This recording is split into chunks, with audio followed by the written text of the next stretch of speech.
성도 여러분들 안녕하십니까? 매일 말씀 묵상 시간 그리고 개인 경건의 훈련 시간에 함께 하시는 여러분들을 진심으로 환영합니다. 오늘은 화요일 소지 빌립보의 바울이라고 하는 제목으로 이 교과를 함께 살펴보도록 하겠습니다. 이제 기도하고 시작하시겠습니다. 하늘에 계신 아버지 하나님, 오늘도 우리에게 말씀을 접할 수 있는 귀한 기회를 허락하시니 감사드립니다. 이 시간 주의 성령께서 우리의 심령을 주장하셔서 말씀 가운데 있는 당신의 우리를 향하신 그 교훈들을 분명하게 깨우칠 수 있게 지혜와 능력을 허락하여 주옵기를 예수님의 이름으로 간절히 기도드립니다. 아멘.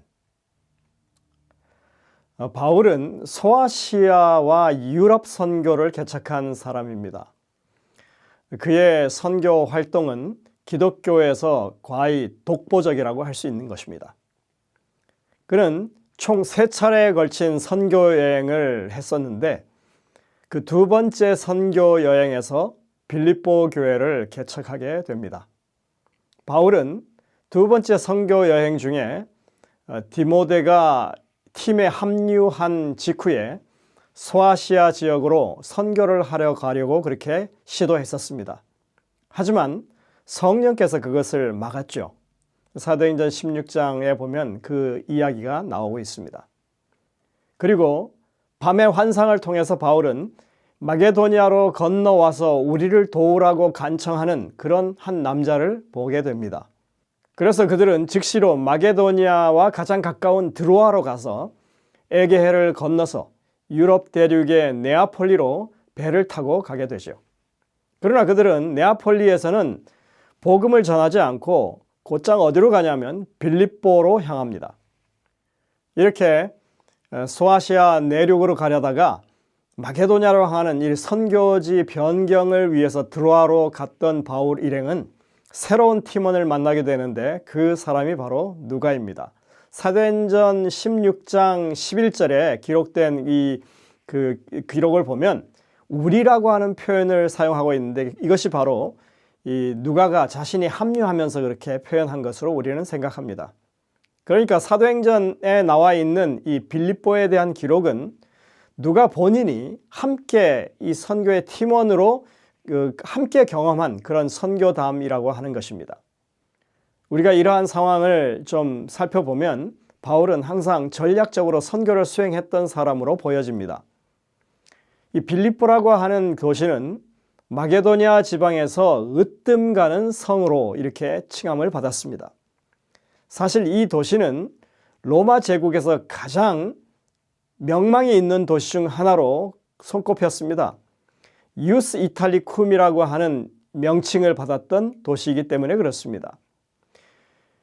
이 유스 이탈리쿰은 말 그대로 이탈리아 본토와 같은 법적 권리를 가진 도시라고 하는 뜻입니다. 이 도시는 이탈리아 본토와 동일한 법적 특권을 누릴 수 있었습니다. 그래서 토지세와 인두세를 면제받았고 그리고 그곳에서 태어나기만 하면 그냥 자동으로 로마 시민권을 얻는 그런 혜택이 주어져 있었습니다. 마치 미국에서 태어나면 그렇게 미국 시민권을 얻었던 그런 것과 비슷한 것입니다.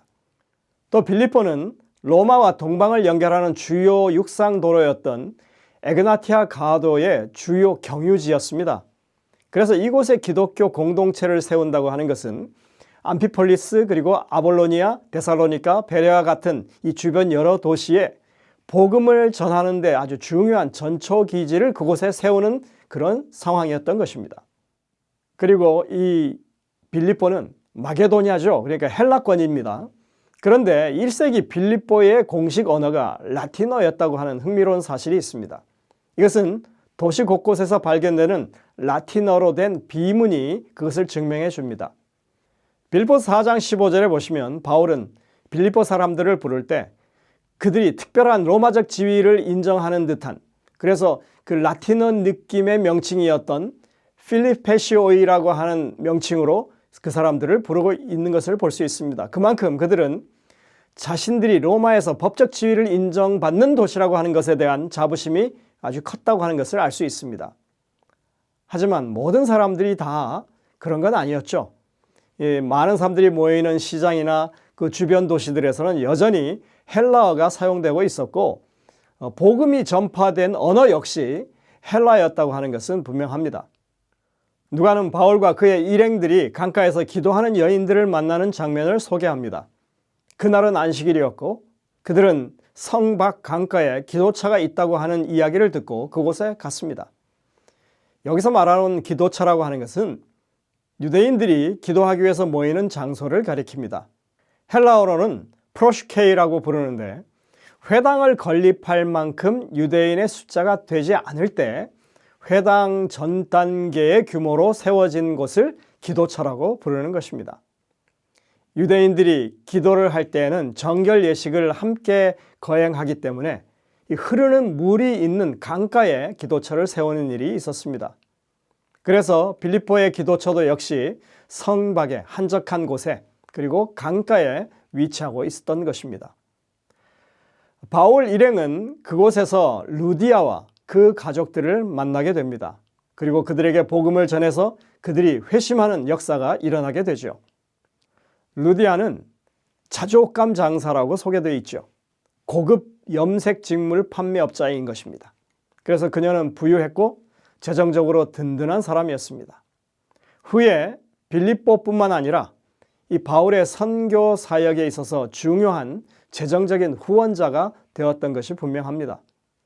또한 바울은 그곳에서 기도처를 오가던 중에 한 귀신 들린 여종을 만나게 되고 그녀를 치유해 주는 일이 있었습니다.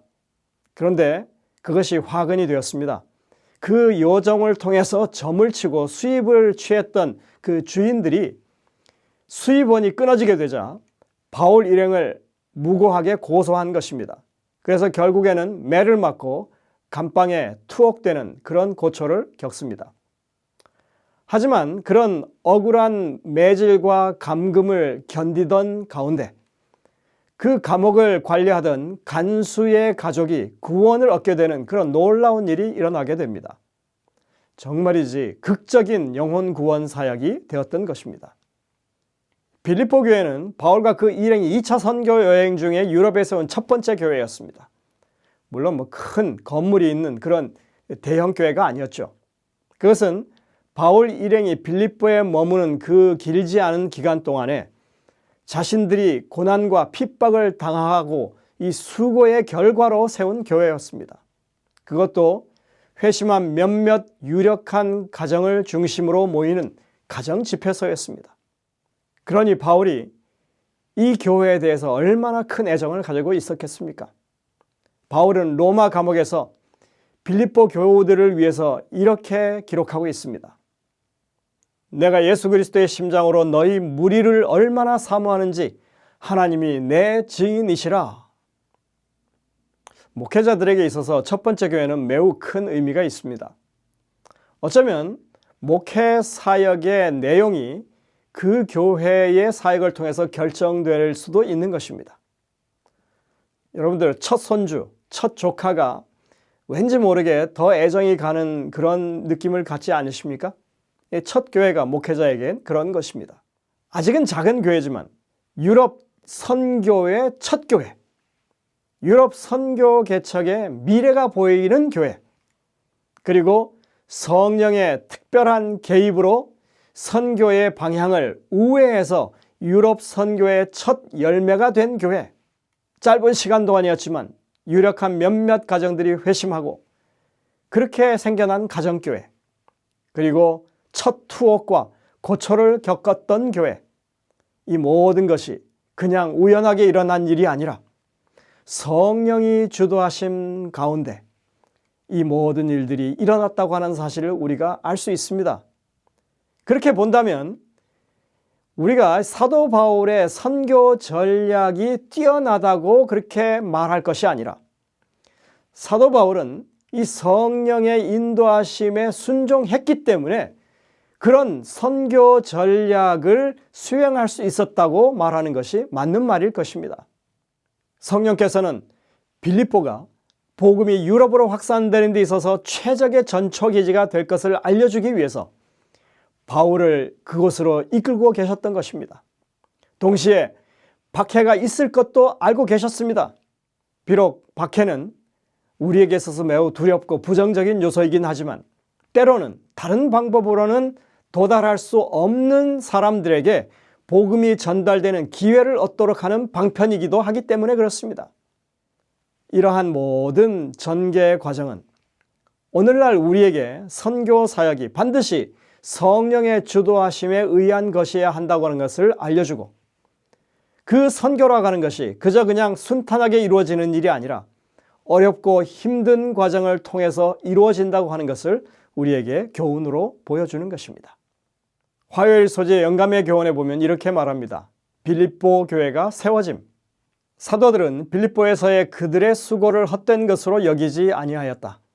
그들은 많은 반대와 박해를 당하였으나 저희가 당한 수치와 고통을 속하고도 남을 만큼 그들을 위한 섭리의 중재와 간수와 그의 가족의 회심을 목도하였다.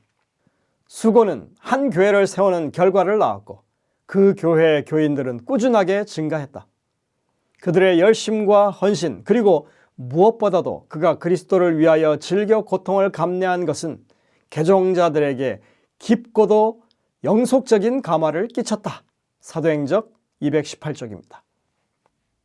여러분들, 미주에서 한인 선교를 위해서 몇 해 전에 전진 프로젝트라고 하는 것을 진행한 적이 있었습니다.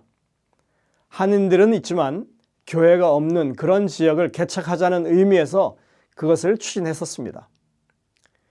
미주의 여러 교회들의 이 성도들께서 매월 10불씩 모금한 그 헌금이 교회 개척 자금으로 활용되었었죠. 저는 그러한 일들을 지켜보면서 하나의 교회가 세워지기까지 얼마나 어렵고 힘든 과정과 시간을 보내야 하는지 새삼 깨닫게 되었습니다. 연약한 교회가 뿌리를 내리고 든든히 서기까지 정말 많은 눈물과 기도와 헌신이 따른다고 하는 것을 우리는 보았습니다. 어떤 교회는 결국 일어서지 못했고 어떤 교회는 힘겹게 일어섰습니다. 그렇지만 여전히 연약한 모습을 보입니다. 우리는 이러한 교회들이 더 굳건하게 세워져 가도록 계속 기도해야 할 것입니다. 그런 교회들이 하나님의 크신 역사로 말미암아서 바른 복음 위에 굳건하게 든든하게 세워지기를 우리 모두가 소망해야 할 것입니다. 빌립보 안에서는 이 로마의 시민권, 또 로마인으로서의 법적 권리를 매우 존중하는 그런 도시였습니다. 빌립보의 주류 세력들은 로마의 시민권을 가진 것을 상당히 자랑스럽게 여겼습니다. 그런 곳에서 바울은 우리의 시민권이 하늘에 있다고 그렇게 선포했습니다. 이것은 복음의 본질이 어떠한 것이라고 하는 것을 보여주는 것입니다. 여러분들, 빌립보 교회를 처음 형성했던 사람들을 한번 생각해 보십시오. 루디아라고 하는 여인과 그 가정이 있었습니다. 물론 재정적인 여유가 있는 가정이었지만 여인이라 여전히 사회적인 약자에 속했습니다. 그리고 귀신 들려서 점치던 그 여종, 소녀, 그 주인들에게 종속되어서 자유가 없던 그런 노예였습니다. 그리고 빌립보 감옥의 간수, 그 사람 또한 지배 계급에서 이 하급 관리로서 상급자의 명령에 따라서 살아야만 하는 그런 사람이었습니다. 이들 모두가 사회 주류가 아니었고 종교 엘리트 집단도 아니었습니다. 빌립보 교회는 이런 사람들이 주축이 되어서 시작한 교회입니다. 몇몇 여인들이 기도처에 모여서 기도하다가 시작된 교회였습니다. 회심한 한 여인의 가정을 중심으로 커가는 그런 교회였습니다. 여러분들, 이런 것이 복음이 확산되는 일에 있어서 일어나는 일들인 것입니다. 연약하지만 계속적으로 하나님의 양육하심으로 커가는 것입니다. 이 땅이 인정하는 로마 시민권이냐, 아니면 세상이 알아주지도 않는 하늘의 시민권이냐, 이 땅에서 한번 제대로 권리를 행사하지 못한 그런 사람들에게 하늘의 시민권이라고 하는 것은 큰 도전이 아닐 수 없었습니다. 복음은 이 땅에서의 권리보다 하늘에서의 권리를 더 소중하게 평가하는 것이 복음입니다. 우리가 예수 그리스도를 영접하고 하나님을 믿는 것은 세상의 부와 명예를 얻기 위해서 그렇게 하는 것이 아니라 도리어 보이지 않는 것, 세상의 사람들은 모르는 것에 관한 것입니다. 물론 복음에 합당한 삶을 사는 것은 세상에 속한 사람들도 그것을 동경하는 일이긴 하지만 결정적인 순간에 그것을 선택하지는 않는다고 하는 것입니다. 하지만 우리는 하나님 나라의 보화와 영광을 가장 소중한 것으로 여기면서 이 세상 앞에서 무엇이 가장 중요한 것인지 그 가치 전도를 이루어가면서 살아가는 사람들입니다. 여러분들, 이것이 복음의 길인 것입니다. 우리가 또 하나 더 생각할 게 있습니다. 빌립보 교회는 개척 단계에서부터 매질과 투옥과 억울한 취급을 받으면서 시작이 되었습니다. 교회의 시작이 사회적인 성공이 아니라 십자가의 경험을 통해서 시작된 것입니다. 이것 또한 복음의 길이라고 하는 것을 우리가 명심해야 할 것입니다. 이런 내용들이 모두 빌립보서의 주제와 연결됩니다. 빌립보서에서 강조하고 있는 것은 기쁨과 겸손, 우리를 향하신 그리스도의 마음입니다. 그리고 복음은 고난 속에서도 싹튼다고 하는 사실을 알려주고 있습니다.